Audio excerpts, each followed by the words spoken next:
రాబోయే 5 సంవత్సరాల్లో ప్రైవేట్ పాఠశాలతో ధీటుగా ప్రభుత్వ పాఠశాలను తీర్చిదిద్దే బాధ్యత నేను తీసుకుంటాను. నా బలం, నా బలగం ఇక్కడున్న ఉపాధ్యాయులు. ఇది సాధించాలంటే మీ అందరి సహకారం నాకు చాలా చాలా అవసరం. విద్యా వ్యవస్థ రాజకీయానికి దూరంగా పెట్టాలని లక్ష్యంగా మీ ప్రభుత్వం పనిచేస్తుంది.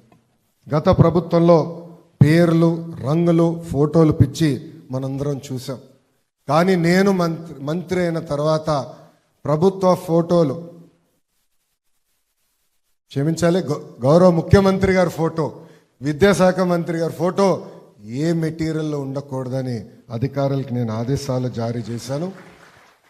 దానికి నిదర్శనం మీరు చూస్తే బ్యాక్గ్రౌండ్లో కూడా ఎక్కడ మా ఫోటో కూడా ఈరోజు లేదు. అంతేకాదు ప్రభుత్వ పథకాలు కూడా పెద్దల పేర్లు పెట్టాం. డాక్టర్ సర్వేపల్లి రాధాకృష్ణన్ గారు, ఏపీజే అబ్దుల్ కలాం గారు, డొక్కా సీతమ్మ గారు లాంటి గొప్ప వ్యక్తులు పేర్లు కూడా పెడతాం జరిగింది. ఒక పాఠం చెప్పాలంటే ఎంత కష్టపడాలో నాకన్నా మీకే బాగా తెలుసు.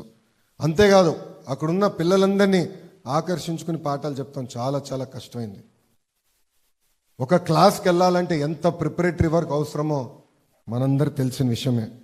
అందుకే నేను మంత్రి అయిన తర్వాత యాప్ల భారం తగ్గించాలి, ఫోటోలు తీసే పని మానేయాలని లక్ష్యంగా మీ ప్రభుత్వం పనిచేస్తుంది.